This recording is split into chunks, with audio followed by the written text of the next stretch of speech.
Hello, everyone. My name is Grace Riley, and I lead Government and Public Relations here at QTRIC. Today, I'm joining you from Toronto.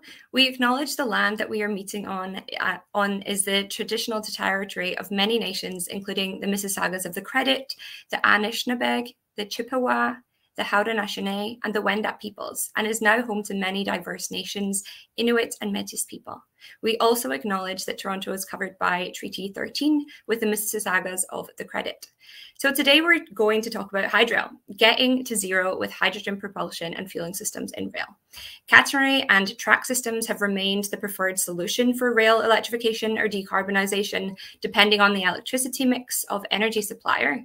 But the electrification of railway service lines using these systems exacerbates challenges that are typical to linear infrastructure: complex to develop, prohibitively expensive, and requiring long-term energy procurement planning. So Hydrail presents an exciting opportunity to electrify and potentially decarbonize rail service lines by circumventing the challenges of installing overhead power cables. Its adoption, though, requires a host of decision drivers to fall into place. So our panelists today will share perspectives on the strategic drivers of Hydrail consideration in their jurisdictions. Panelists will also shed light on their feasibility assessments of Hydrail systems, given the recent momentum toward a clean hydrogen economy. So it's my pleasure to welcome our panelists today. We have Carlo Borghini, Executive Director and CEO of the newly Europe's Rail, formerly Shift2Rail. We also have Bertram Ludwig, who leads Strategic Management Technology and R&D at ÖBB Holding AG. Then we have Nirmal Gnana-Pragasam, Senior Process and Modeling Scientist at Canadian Nuclear Laboratories. Mark Kirby, President and CEO of the Canadian Hydrogen and Fuel Cell Association. And last but not least, we have Robert Stasko, Executive Director of the Hydrogen Business Council. Hi, everybody. Thanks for joining us. All right, so each of our panelists have a presentation lined up for the audience, and then what we'll do is we'll head into a question period. So be sure to post all of your questions in the chat while they're presenting, and we'll get to them after everybody's completed. So without further ado, we'll go to you, Carlo, to kick things off. Thanks very much. Thank you very much, Grace, for having introduced me. And thank you for having me here today. Effectively, today for us is a special day because, as you indicated, I'm not anymore the Executive Director or CEO of Shift2Rail, but as you can see from our new logo, transition logo, I'm taking the responsibility of the Shift2Rail, Shift2Europe's Rail, so Europe's Rail joint undertaking. That is the new program of the European Union to deliver a rail transformation in order to have a seamless network in the European Union, connecting the capital, region, peoples, and ensuring a major change in the rail cargo system. We will have 1.2 billion euros for the next 10 years that will be invested in rail research and innovation, with a major objective to have an impact that will be transforming the substance of the rail system. And clearly all this is part of also today's subject because the hydrogen in rail is a key element. Today, rail is already the most sustainable mode of transport in accordance with a study that is being made by the European Environmental Agency, apart if you want to cycle or to walk. And in this respect, we have already a minimum carbon footprint of 0.4% on the total contribution to gas emissions.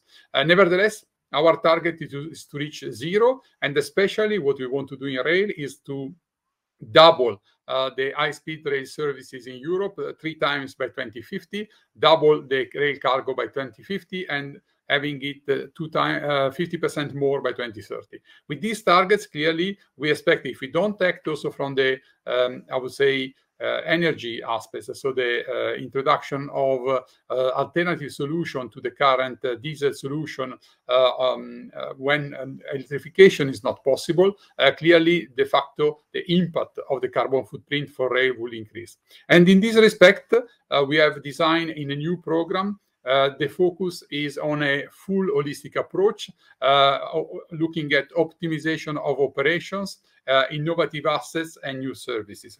And in particular, when we are looking at all the aspects related to the energy, we have a full, let's say, holistic approach to minimize the energy consumption and the energy consumption footprint.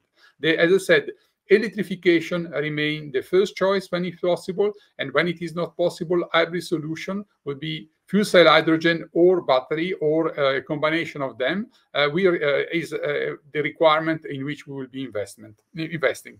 We have already solution in Europe with hydrogen train, and I think Bertram from OBB will present what they have also tested in Austria. And we have also supported these type of activities. But in the new program, we will look at new tools, new decision for manufacturing with a circular economy approach, introducing fuel cell hydrogen in the rail system. In particular, we will be focusing on the development of standards interfaces to ensure the adequate refueling of rail system, and preparing and testing a scalable solution.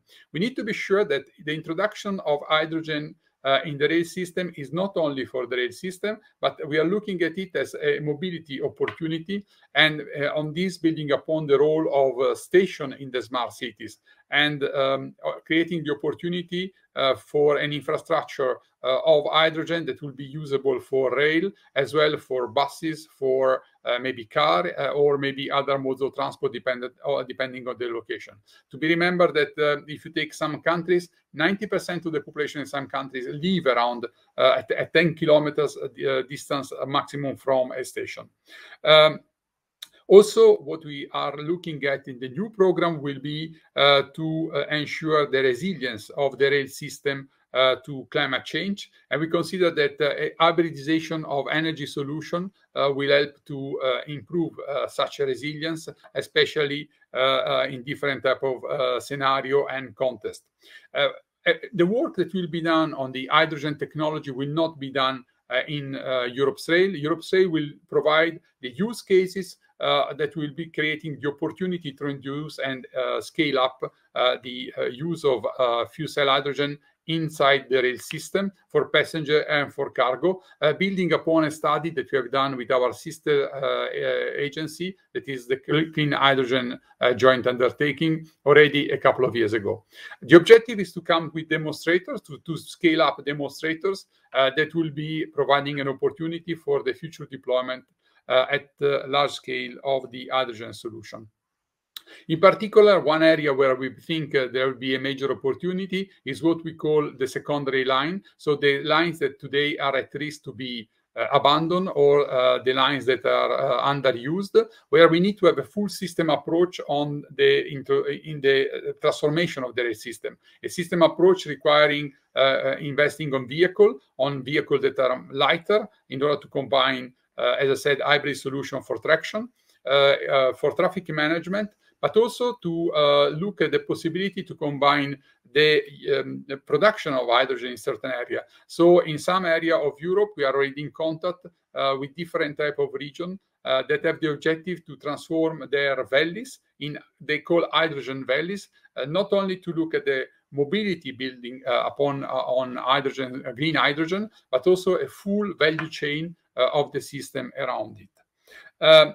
As I said, the major change that will happen is that in order to do this, we will not only look at research innovation, so we will not only look at research as an instrument to deliver the results, but we will look at the system approach. So we look to integrate the solution of traction and fuel cell hydrogen together with all the other subsystems that need to be developed to maximize the performance of the rail system. This is the new approach that we have introduced as from now on in the program that we are running.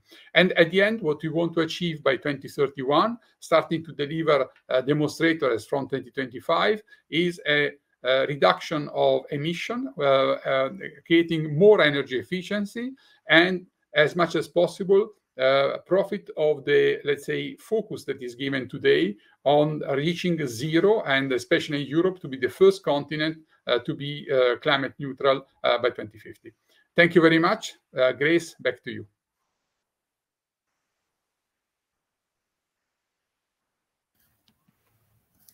Thanks so much, Carlo. I'm really interested to hear what you had to say, and I'm going to pick your brain a little bit later in the question and answer period. All right, so without further ado, we'll go to our second presenter of the day. So we have Bertram Ludwig. So over to you, Bertram.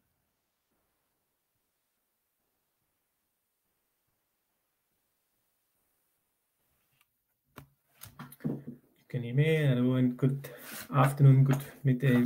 This is Bertram Ludwig from ÖBB Holding. We are actually Austrian Federal Railways Organization. So first of all, I would like actually to use this opportunity actually also to congratulate Carlo Borghini for the setting up, for the official setup of Europe's Rail Joint Undertaking. This is actually a huge initiative with, as Carlo said, 1.2 billion euros for railway research and development, demonstrator and pilot oriented. I think this is something also seen from a global perspective, something which I can only suggest actually to follow closely, not at least also because ÖBB is proud to soon also announce that we are an official member of this joint undertaking, targeting the goals Carlo mentioned, as well as many, many others. To give you a short introduction, because today I would like to introduce you the hydrogen pioneer project we carried out last year at ÖBB. To give you an overview, Austria is a small country somewhere in the middle of Europe, so we are crisscrossed by different railway tracks, and so for us the international railway relations are very important. We are the number 2 in terms of rail freight in Europe, also connecting Asia with Europe. We have a network which is more than 70% electrified. The energy we use for the trains is actually 100% green electricity, because we are also operating our own hydrogen power plants, as well as so producing green electricity actually. Our goal is actually to be in 2030 CO2 neutral. So this is a very ambitious goal, and there's still some steps ahead to achieve this goal actually. By 2030, our goal is actually also that more than 85% of the network is electrified, and there are some areas, some regions to actually achieve the goal of 100%, which won't be electrified by 2030. So we are looking for different solutions, such as, for example, hydrogen, synthetic fuels, as well as battery trains. We had a test trial of a battery train actually also from 2018 to 2020. This was quite a successful project. Nevertheless, we're also searching for solutions for regional railways, which are longer than 80 kilometers.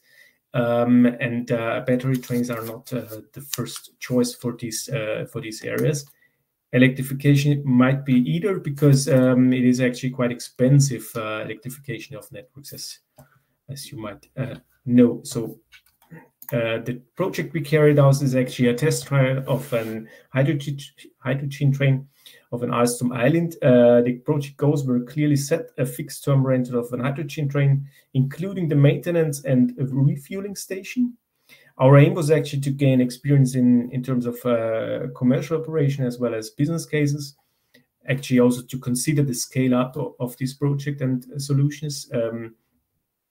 What is new, because the train was tested before in the north of Germany, in actually very flat areas, that the test trial of this train was carried out in the Alpine regions, with specific technical challenges in terms of radius, for example, as well as very mountainous region, as well as very much varying temperature, so from minus up to 30 and 35 degrees plus.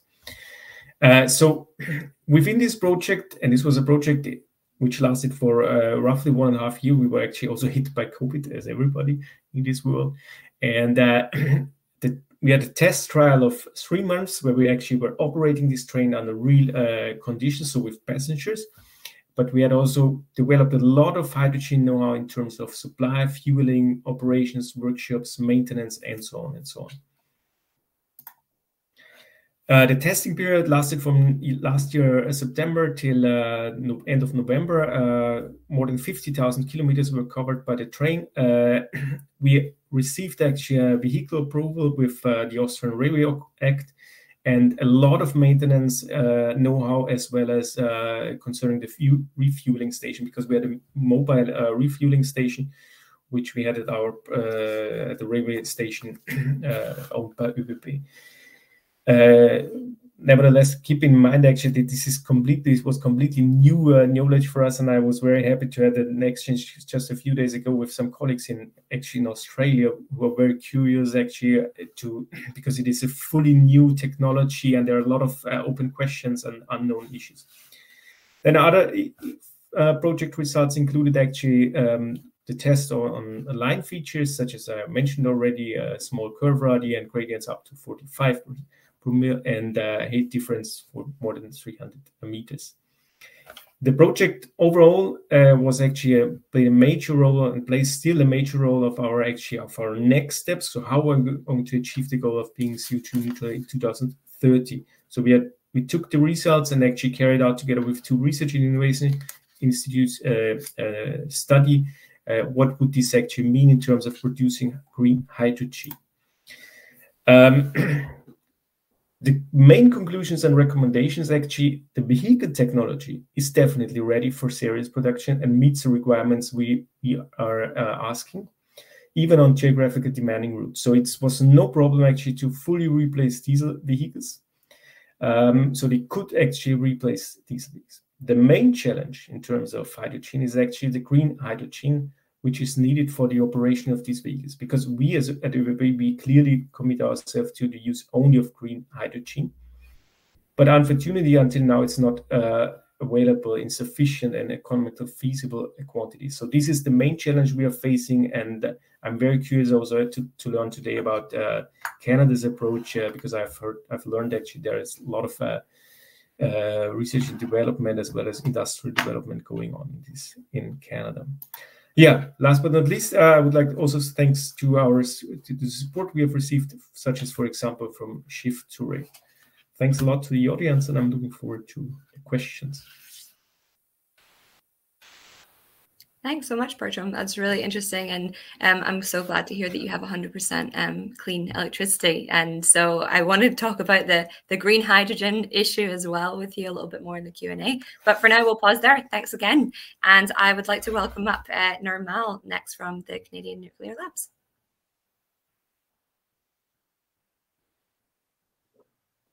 Thanks, Grace. Hello, everyone. Thanks for joining us in this session. Again, this topic is very familiar to me and few others on this panel, as well as some of you in the audience. So we worked on a study back in 2018 with Metrolinx, Jacobs, Ernst & Young, just to understand where the technology sits today and how it's going to look in the future. And now, like almost 3.5 years later, we are seeing some movement, not necessarily in Canada, but in other parts of the world. Before I get into this topic, I just want to give a brief on why a nuclear lab is in this space. We are a national lab, similar to the national labs in the US.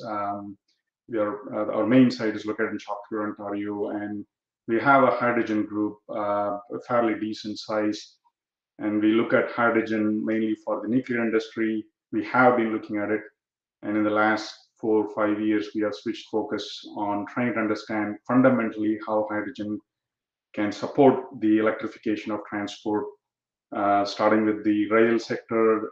Currently, I'm leading a couple of projects on the maritime sector, trying to understand where hydrogen fits, and we are beginning to realize hydrogen alone will not be sufficient for some of the heavy-duty applications, but hydrogen will be the ingredient for some of the future fuels.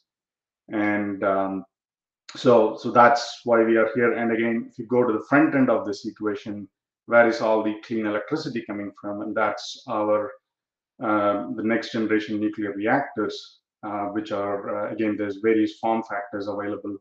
You can even dedicate an entire reactor just for fuel production. So those things are evolving, and hopefully it'll show up in time in the future. And again, prior to jumping onto the topic, I thought this was interesting when I looked up the GHG emissions for rail sector in Canada. Found a nice graph in the Rail Association of Canada report, and that prompted me to make this graph based on data available from the site and the source. So if you can follow through, so the dark or the black line here, that's your million tons of CO2 emitted by the rail sector in Canada, and the bars are basically proportions of that. So within transport sector, if you can look up from like 1990 all the way to 2019, so you are looking at about 4% of GHG emissions are from rail sector. And then within the rail sector, there's if you look at the freight, the gray bars. So within freight in Canada, the rail sector is about 10%. It started in 1990, and it's coming down, which is a good sign. So 8% may look smaller, and even if you compare the what percentage of rail GHG emissions is within Canada, it's close to 1%. So, but again, for an operator, that's 100%. For Canada, it's 1%. So the operators have that sort of motivation to go green as part of the national mandate. And this is important because where the government wants to throw money at, and that's this graph. Even if it's 1%, if you think about it, if the rail sector, especially the freight rail, becomes greener, more freight could be transferred to the rail sector. So the reduction from both the freight movement as well as the rail could go down together. So that's the sort of motivation for us as well, because we want to look at where the biggest gains are by reducing emissions. So on the study itself, this is all from the public information available. The study was published in 2018. It's a fairly comprehensive study, and at that time, I think there was the first study for heavy-duty passenger rail. So people are very aware of passenger rails, and you see the Alstom, Currady Island, and it's all light rail, but the GO trains are double-decker heavy-duty passenger rails. So we were trying to understand how much hydrogen can provide the services that the competing technology, the overhead catenary system technology, can provide. And the study came out to be the technology-wise, it's comparable. The cost-wise, it was comparable, especially by using the variable pricing, electricity pricing available in Ontario. And then this February, there was news about Hydrail being dropped as an option, and that shows that the technology, even though it's the supply chain or the infrastructure components are all ready, but the vehicles themselves, the heavy-duty passenger rail vehicles, are probably not ready enough for Metrolinx to sort of implement. And that is where I think some of the earlier discussions, even in this panel, we are seeing that there are demonstrations happening around the world, especially in Europe and China, for light rail system, heavy-duty rail, heavy-duty passenger rail especially. We are able to see some of the demonstrations moving into that space. The study itself, if you look into that report available in the web, there were quite a bit of side activities that went along, and you can read about it in the report. And this is also showing how comprehensive the effort was, and Metrolinx was sort of supporting this, again, to show both the public as well as the decision makers that all the parallel competing technologies are considered. So which is really great, because we were able to assess our own readiness. And this, when I say our own, the readiness of the hydrogen stakeholders, as well as the suppliers, both in Canada as well as outside of Canada. But since then, we are seeing more movement in the rest of the world. And one of the main things we did, where we were comparing with the competing technology that could replace diesel, and that's the overhead catenary system, which is very common. I think outside of North America, you can find it in more places. In Canada, Calgary Transit and OC Transport, they have for light rail. And some of the differences include the modularity of Hydrail. So for overhead catenary system, you need the full system on installed before you can run the trains. For Hydrail, you can run the train even today if you have the locomotive or the EMUs ready. So those were the sort of differences. And I sort of tried to collect some recent activities. One thing I want to highlight before sort of concluding is in terms of studies, there are still mostly academic and sort of paper studies. But in terms of more stakeholder activities, I like the Canadian Pacific announcement of the locomotive design recently, and they are getting the funding from Emissions Reduction Alberta. So that's a very good movement for Canada, as well as it ties in with the earlier chart I was showing. So the freight rail needs to sort of decarbonize because the significance is there. Passenger rail can happen in parallel, and if the locomotives are developed for freight rail, then the other pieces can be easily adopted for passenger rail. And the fuel supply system needs to be taken care as well. I think that's, yeah. And finally, the drivers and roadblocks. One of the roadblocks I already mentioned is the lack of vendors for locomotives and EMUs for heavy-duty application, including freight movement. So anyway, I'll stop here. We'll have more time to discuss later. Thanks. Perfect.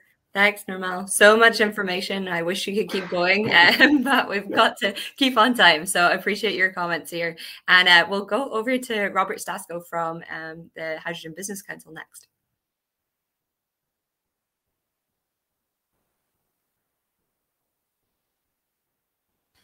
Well, hello, and thank you, Grace. If I could have my presentation up, please. Thank you, and hello to everyone. So a little bit of an introduction as to the Hydrogen Business Council. We've been in existence for about 5 years here, and most of our efforts have been here in Ontario, and most of my talk will be talking about the Ontario situation. One of the reasons we existed is because there was no entity that represented the sector as we saw it here in Ontario in terms of hydrogen production, hydrogen end use, hydrogen project development, and of course, government involvement and stakeholder involvement. So we've grown rather quickly, and in fact, now I'm hoping that one of our key messages, which was raising awareness and affecting government policy, we have managed, I think, to make some movement on that. So why Ontario? Well, it turns out that Canada in general and Ontario specifically, we do have an international reputation on having some of the best technologies here.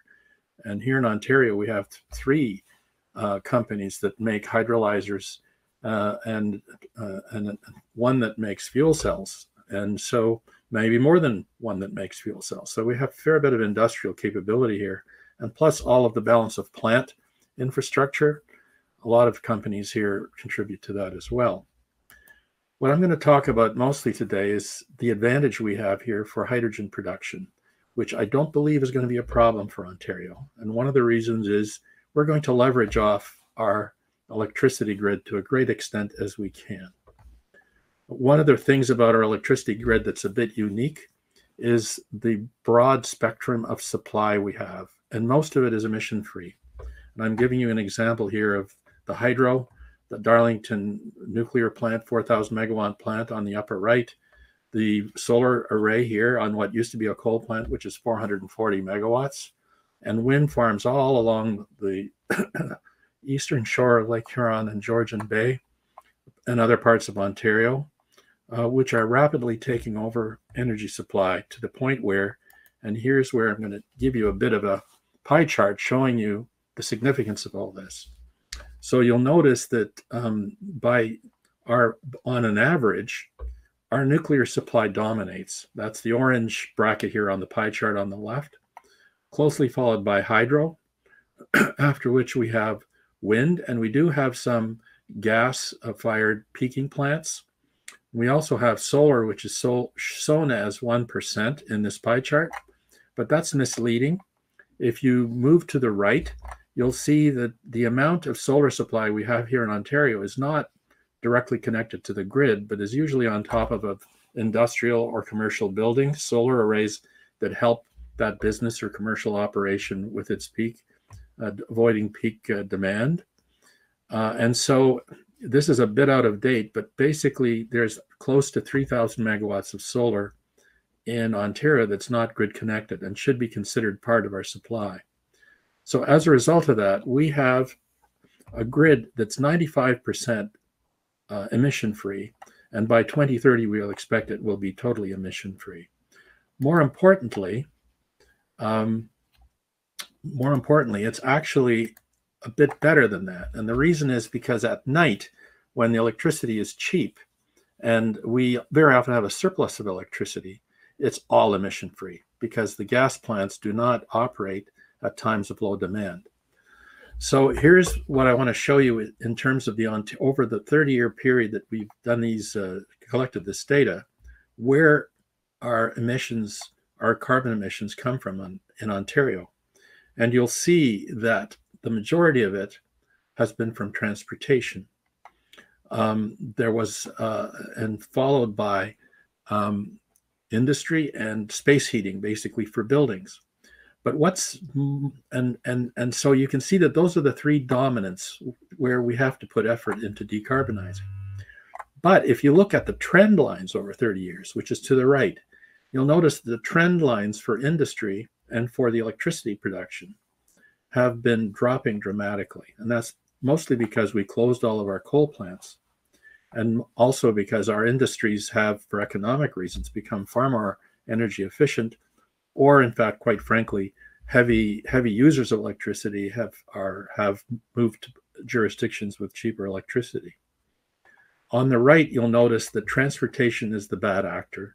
Transportation is now the dominant source of emissions for CO2 here in Ontario, followed by buildings. But the buildings, again, space heating, that's basically population growth. Over that 30 years, our population has grown about 30%. But if the low-hanging fruit is where we're aiming for, we are aiming for the transportation sector in our rush to do some serious decarbonization in this decade. So maybe to talk a little bit about this issue of electricity pricing, we have an electricity market here in Ontario, and I don't want to get too complicated about how it functions. But the bottom line, maybe in yellow, is kind of, common sense, which is if you're using it in the middle of the day when everyone else is using it, you could pay as much as 17 cents per kilowatt hour, not including delivery charges. But at times of low demand, mostly at night, you can buy it for 2 to 5 cents at wholesale prices. Anything less than 4 cents generally can compete with diesel as on an energy basis for fuel. And anything less than 2 cents is a certainty. Now, here in Ontario, there are many large industrial users that, because of incentive programs for them, do pay below 4 cents right now. And more importantly, if you collect your electricity at the site where it's generated, you can of course, get it at 2 cents. So all of our big suppliers, all of our big nuclear plants are easily in a position to produce hydrogen economically. And that's the message I want to leave, which is low emission, zero emission electricity late at night can be used to produce hydrogen quite economically. And there is many times a surplus that's quite significant.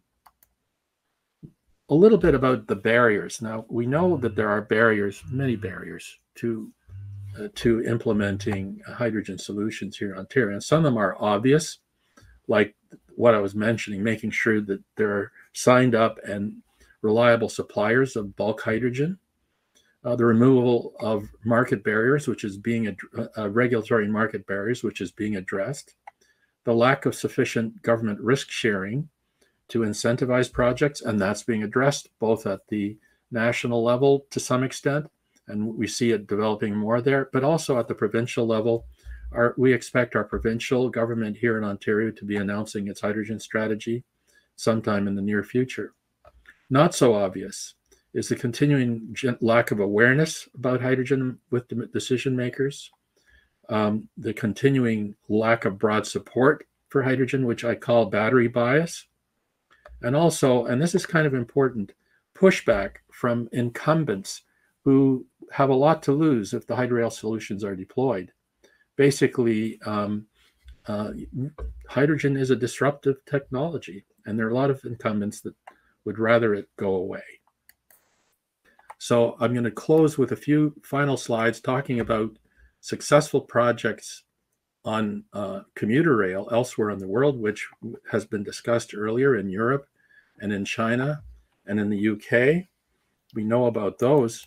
Why and not? Robert, I'd just ask if you can wrap up within about 30 seconds. Sorry about that. Okay, sure, no problem. One final one then is there's an opportunity here in Ontario to do a demonstration with a conversion to the Pearson to Union Station rail link, which is also commuter rail link. This is a link that's basically been talked about to convert to electrification for some time now because of urban air quality. And the last time there was an estimate of how much it would cost to do overhead catenaries, it was $400 million. And as a result of that, it's never been done. So one of the things that became obvious not too long ago is because they are diesel electric, they can be converted to hydrogen electric. And although the cost of this has not been done, I think it's time to do another study and do this cost estimate, because you can bet it's going to be a lot less than $400 million. And I think final slide is this one, of course, talking about CP Rail, making a locomotive that runs on hydrogen, which would actually solve the commuter problem here in Ontario, because it can pull bi-level cars. And that is one of the things that was missing in terms of our commuter rail solutions here in Ontario. And that's it. Thank you. Thanks so much, Robert. All right. And our final presentation, we are going to go to Mark Kirby from CHFCA. So over to you, Mark, when you're ready. Thank you very much, and appreciate the opportunity to speak here with everybody today. My name is Mark Kirby. I lead the Canadian Hydrogen and Fuel Cell Association. It's a national organization comprising Canada's world-leading hydrogen and fuel cell technology companies. I've got a lot of ground to cover, and so I apologize. I'm going to go through this very quickly. But I want to emphasize that Bob has touched on a couple of key points, the specifics in Ontario, the relevance and the readiness to start moving and looking at hydrogen for rail applications in Ontario. I want to talk just more generally about hydrogen in Canada, because I think to look at hydrogen in rail, you really need to consider it in the context of hydrogen in the more general economy. And I think it's been now well recognized globally that hydrogen is part of our net zero future. It's both essential to get to net zero, it's a massive economic opportunity, and we're going to need a lot of hydrogen to decarbonize heavy transportation, major industries, and building heat, and to provide storage for next generation renewable power management. So there's going to be a lot of hydrogen needed increasing amounts needed over the next 30 years. The governments recognize this. They are very supportive. They put out the climate plan, mentions hydrogen many times. We've got our net zero commitment. We've got our hydrogen strategy that was launched. We've got policy to help support and funding to help support providing a business case for clean fuels, including hydrogen. We've also got a very strong sector in Canada. We're fortunate that way. We have leading companies that offer capabilities in a wide range of areas, everything from hydrogen production, distribution, technologies, fuel cell production, products, studies, management, and of course, a lot of research and development at our leading institutions. So when you look at hydrogen and fuel cells and rail, you look at where do we stand in terms of commercial fuel cell commuter trains, hydrogen fueling stations, hydrogen supply, and funding. And those are sort of the key things we need to be able to start moving forward with that. And there's a lot of work needed in all those areas. But as Bob touched on, there is a growing number of fuel cell electric products available generally. Cars, forklifts are commercial. We have trucks that are coming quickly. Buses are now commercial, and of course, the rail end of it, the commuter rail is being sold commercially in Europe, and there's every opportunity to move that into Canada. So, fuel cell products are coming. You can see this by the ramp in sales of Canadian fuel cells. It's doing that classic hockey stick, and the performance and reliability of these products is improving, and the cost is coming down as the volumes increase. So we're seeing this following the same trends as batteries, that the performance and the cost is rapidly increasing. So products are coming. The life cycle cost of them is going to be lower than diesel in the next little while. And in heavier applications and longer haul, you'll see that fuel cells will offer a better value proposition than a battery electric system will. So that's the fuel cell products. Now, what about the hydrogen supply? Well, we know the stations, we can do the filling of hydrogen vehicles very effectively. 10 years ago, we ran in Vancouver a 22-bus program for 3 years, day in, day out, winter, summer, reliably refueling buses in full revenue service. And that has been replicated many times around the world now. So we know that you can build these fueling stations, and they work reliably. The nice thing about them, too, is that as you get more products, as you get more vehicles deployed, the unit cost drops because a single fueling station can service multiple vehicles and do that very effectively.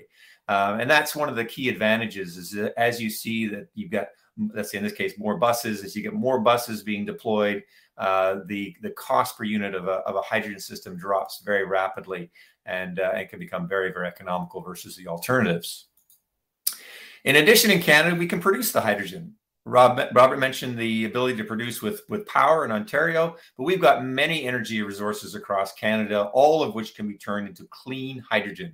Everything from our wind, our hydro, our biomass resources, our nuclear power, and our fossil fuels. And there is advancing technologies in converting fossil fuels into clean hydrogen without emitting CO2, whether that's through sequestration or through pyrolysis technologies that produce a mixture of hydrogen and elemental carbon. We can produce clean hydrogen from all of these sources and do it very economically. And in fact, we are doing that. We're doing it large scale from renewable power, particularly in Quebec now, and we're expanding into BC and other areas. Certainly something that Ontario could do. We have the companies that know how to do that, and we have the equipment that's needed for that. And we're doing it at large scale from fossil fuels. We have many technology companies engaged in that, and we have major projects that are either operating or have been announced that are producing low carbon intensity hydrogen from fossil fuels. And the nice thing about this is this can scale very, very quickly. There's close to 1 million tons of hydrogen capacity. That's 30% of what Canada currently produces in total has been announced in the past year that is going to be put in place in Alberta. And so that's one of the advantages that you can do with fossil fuels, and you can scale it very, very rapidly and cost effectively.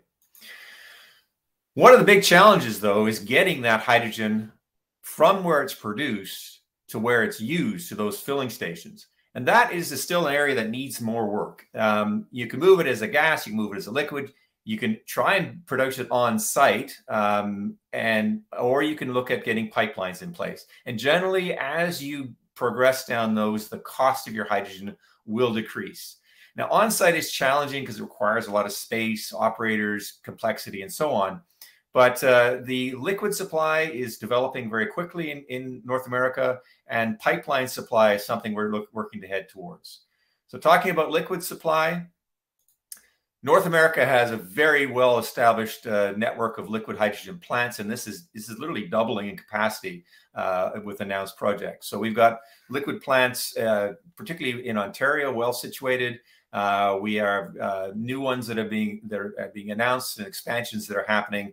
So liquid is a very viable source It's flexible, it's compact, it's high purity, it can be pressurized easily. So it's an easy source to get things going, and can be an economical way, particularly for transportation applications, to start that process of supply. But then looking forward, if we want to get to really low cost, what we're looking to do is to develop hubs. This is where you have a large supply of hydrogen supplying multiple users. And so you could have rail and blending for heating, transit, light duty, heavy duty, and a merchant plant all tied together to get you that scale and that cost. And that's something we really want to head towards as quickly as we can. So it's time to wrap up here. I will just say that we really are working to try and see what we can do to get these hubs in place across the country to support major applications. We have recommendations as to what's needed to help do that, and we encourage people to get involved in that process. Thanks very much. Thanks so much, Mark. So much packed into 7 minutes. I appreciate it. So we'll bring everybody else back up. And I think it was just great to hear from everybody here. From the European side, we've seen how Hydrail can actually run on the ground in Europe and in Austria and across European countries. And then in Canada, going to Robert, Nirmal, and Mark, just really seeing how Canada is prepared. We have all of the pieces in place. And so it's really just about what are those factors to get us over the hurdle and get Hydrail in Canada on the ground. So maybe to kick things off, I'll start with you, Carlo. I have a question. What would you say is the biggest economic driver behind Hydrail? Well, I think that at the moment, let's say in Europe, the objective to reach zero and to reach the climate neutral economy is the major driver we have. I think there is not any more doubts about the fact that the adaptation to climate change is a requirement that needs to be put in place.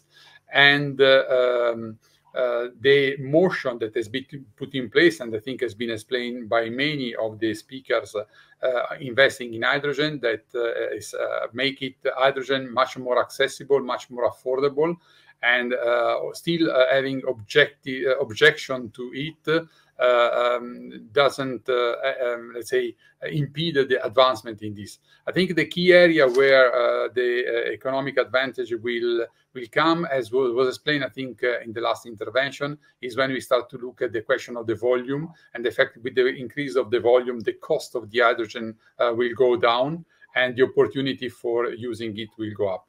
I would like to add also one point, because in the last presentation, there was a question about infrastructure on how to make hydrogen available.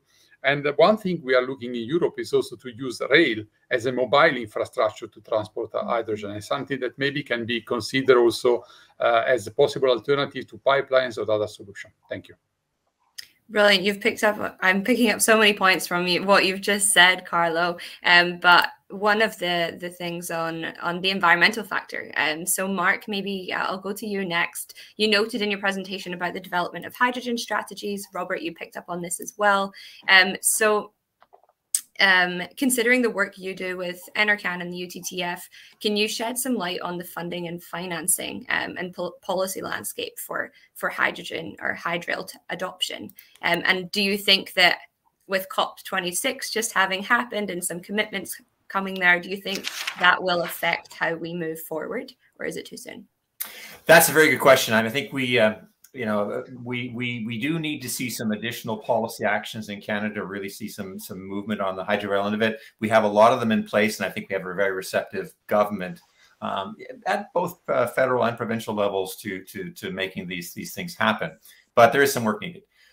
So certainly there is, there's going to be some need for some funding support for the rail itself, and I think that there is a willingness on the part of governments at ICED and others to entertain those type of major projects and in providing support for those sort of things. But it really will require the private sector to bring forward projects and proposals for that. I think that there's if you look at the driver for it, and as Carlo mentioned, it requires a net zero commitment. and it requires a zero emission vehicle commitment. And I think we're seeing that it is now expected by transit agencies and I think you'll see in the commuter rail that those must be zero emission, either catenary power or battery or fuel cell. So that's really the choices you get to, and I think the funding should be applicable to all of those. There are some needs, and you look at things like bus funding to make sure that is applicable not only to fuel cell electric battery buses, or sorry, not only the battery electric buses, but also fuel cell electric buses. But those are details that I think there's going to be receptiveness to. Yeah. So the main last thing then is, again, is hydrogen supply, and how do we get the hydrogen that's going to be needed, and that's something which is going to be worth discussing. Yeah, and we've got 10 minutes, so let's get going. Bertram, maybe I'll pick up on what you had mentioned in your presentation earlier around getting larger quantities of green hydrogen. So what needs to happen in Europe for green hydrogen to be used on the trains in feasible quantities? What barriers have you seen, and what solutions would you pose today? Actually, if I can give some examples from the project we carried out, the challenge was already to get sufficient hydrogen, sufficient amount of hydrogen for this project, in particular green hydrogen. So as it was presented by some colleagues before, we do have hydrogen now coming, such as, for example, from oil production and so on and so on. But there is not sufficient hydrogen available, in particular green hydrogen for this transformation actually of our transport system. And I think it's probably quite similar to Canada as far as I know. But even though I think that we are currently building in Quebec the biggest hydrogen production site, something like that. That's something I picked up. So, and the challenge actually with not having sufficient hydrogen is actually also the price. So if you compare the price per kilogram to the price per liter for diesel, for example, so it is way more expensive. So what we calculated in our studies, which we carried out with this project, is that we have roughly about 13 euros per kilogram. I think this is something like 20 Canadian dollars per kilogram, compared to diesel, where it's like roughly €1, I don't know, $1.50 probably for diesel. So this is actually a huge gap we are facing, and this is what we need to tackle. So the vehicle, as I said, the vehicles are ready, but the infrastructure and the supply is not ready. And there's something very important Carlo also mentioned, because ÖBB is also working on such a project, is actually the transport of hydrogen. Because if we take a look at hydrogen, it is not only about the vehicles, it is also about producing. So we are connecting actually mobility system with energy system together. And what we should bear in mind actually as railway communities actually to also transport hydrogen on rails. I think this is something we definitely need to consider. We definitely should take into account also for business development.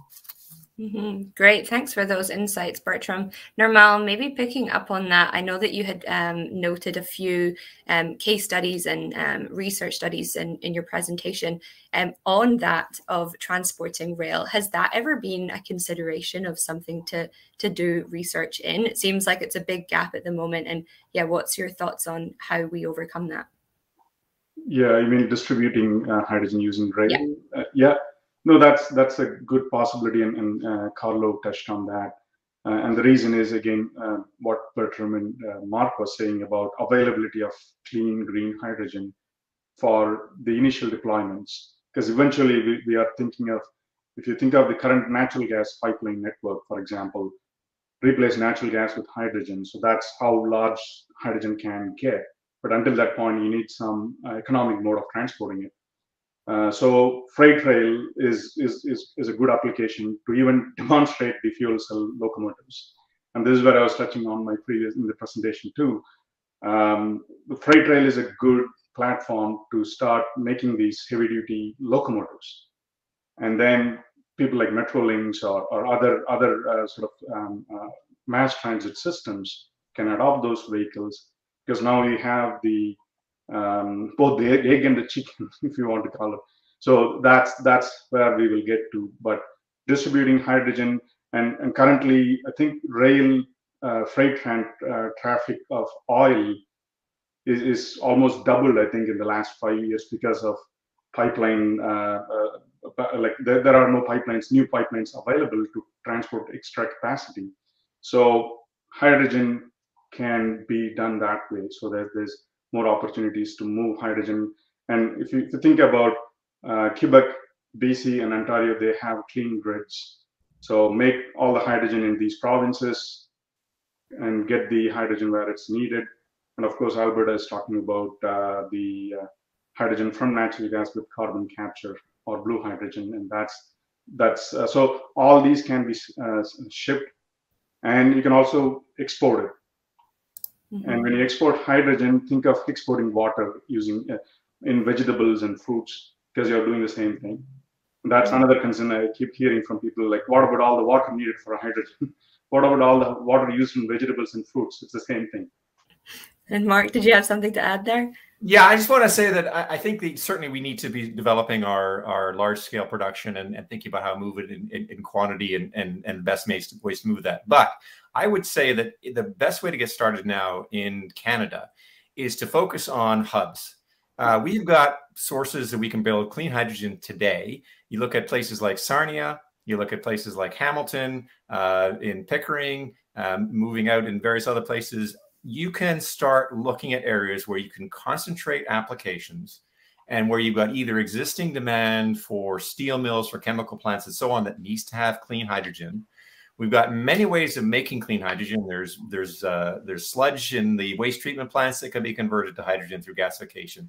There's natural gas that can be used through pyrolysis processes. There's, of course, the clean power that can be used. So there's many ways that can be looked at to make that clean hydrogen. And if you make it right at selected points across the along the 401 corridor between Montreal and Sarnia, we can get enough large-scale economical hydrogen production sites to provide the filling stations we need for rail. So I think we need to, not be daunted by the fact that in 30 years we're going to need pipelines and we're going to need massive quantities. Let's start going now and getting these hubs underway. We can do that today. We can produce the hydrogen today. We've got the products that can use that today, the trucks, the parked cars, and so on, and get moving on this. And it's that's what we're trying to get is hub projects underway in key points throughout Ontario and indeed throughout Canada. Yeah, and beginning just those ecosystems is going to go a really long way. It's going to be, it's allowing for us to scale up as a nation and to get hydrogen really on the go. We've got all the players here. So yeah, it's a great point, Mark. On the economic drivers, Robert, I'm going to go to you just to touch a bit on the electricity prices again. So in your presentation, you noted that, overnight electricity prices can be quite low. But how do we make that so that it can be a little cheaper at other times as well? And what needs to be done to ensure hydrogen price can be at one point be comparable to diesel prices as well? And I'm talking about green hydrogen here. Yep. Yes, and or let's call it clean hydrogen, because the nuclear supply is one of those issues that keeps coming up, but it is a zero emission supply. Anyway, to your point, and it's an excellent question, because right now we could, in certain locales across Ontario, produce it economically in late evening or times when it's fairly cheap. But again, the business case would say, well, then I wouldn't be running my hydrolyzer enough. But my understanding is that the Ontario government is thinking quite strongly about generating a special price for hydrogen production. We don't know if they're going to do it, but the messages we're getting is that they plan to do it. And if that happens, then suddenly it will be available for more times during the day than just, it will definitely be not at times of peak demand, but virtually shoulder and off peak, there would be electricity supply specifically for hydrogen production.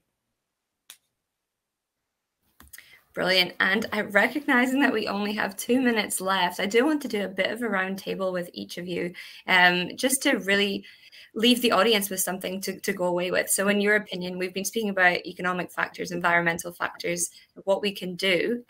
So maybe, Carlo, I'll kick things off with you. If there's one thing you could leave the audience with today, what would that be? And you are on mute. Sorry, I think we need to deal with hydrogen with a system approach. I think we have a lot of example of projects solution ad hoc. But what has been said by Mark, I believe, on the hubs can be a key starting point to federate around the hydrogen use and production and hydrogen use, the full value chain of, for example, of mobility or the smart cities or the station around it, connecting all the modes of transport. I think this can be really a key point to make a transformation that make hydrogen a lifestyle, I would say, to arrive to this point. Thank Brilliant. you. Thanks so much, Carlo. Robert, over to you. Yeah, just to hearken on the idea that Mark mentioned, creating hubs across a major transportation corridor, whether they're highways or rail, seems to be the way to make this happen. And for that, it does have to be a holistic approach in each locale that shows that there are end users and producers co-located, so that in the near term, hopefully we can have virtual pipelines that would operate on either compressed or liquefied hydrogen. And then as the markets develop, we may end up putting in actual pipelines, although I can't resist mentioning this. The word pipeline is becoming a 4-letter word everywhere. And so I think in the early stages, we'll do the best we can by transporting it in some mobile fashion. Yeah, brilliant. Thank you so much, Robert. All right, Bertram, over to you for your final recommendation. Actually, I have 3 different points, and the first one is actually to go for the most efficient one. So it's either catenary, battery, or hydrogen. And this might also include actually that it might be that as railways operators, and it was mentioned before, we are the one who actually could serve other industries, such as, for example, the steel industry, as for transporting, for example, the hydrogen. So might be that it's more efficient to have a catenary for the railway, but still transporting hydrogen for other sectors, because they are in more urgent need of solutions than we as railways, because we can actually choose 3 different solutions. Yeah. So this is, and the transport of hydrogen, I think this could be the next business case for us, because we are not right now, we're transporting diesel and so on, so we should switch for this, otherwise we lose this business. And last but not least, what is important and what has been proven actually within all presentations, hydrogen is market ready. So I think it is time to act now.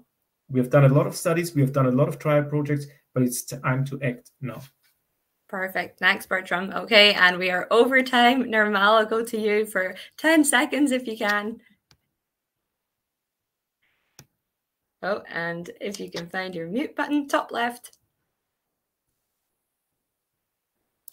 Oh, try again. Yeah, okay, sorry. My mic was disabled, but yeah, very quickly, I think the locomotive development and manufacturing is key. And I wish, so it's good that Canadian Pacific has launched that. Hope other competitors will join. And then we'll have more of those sort of the front end ready. Because once we have one locomotive, you can run the rail today. You can bring the hydrogen to it, you can power it, you can push it. So all we need is the locomotives. And for Canada, because of the landscape and the way the network is set up, freight I think will be a good platform to launch it. And then passenger rail can adopt. And it also ties in with the GHG significance of freight rail versus passenger. Yeah, very, very good point there, Nirmal, on freight. Perfect. And Mark, last but not least, over to you. Well, I think we need to get some foundation reports underway, some key points across the country to say, what are the applications here and how do we produce the hydrogen? And there's many locations that lend themselves to that, and getting the task forces, the governance in place to start looking at how do we put a hub into these key areas is the first thing we should be focusing on.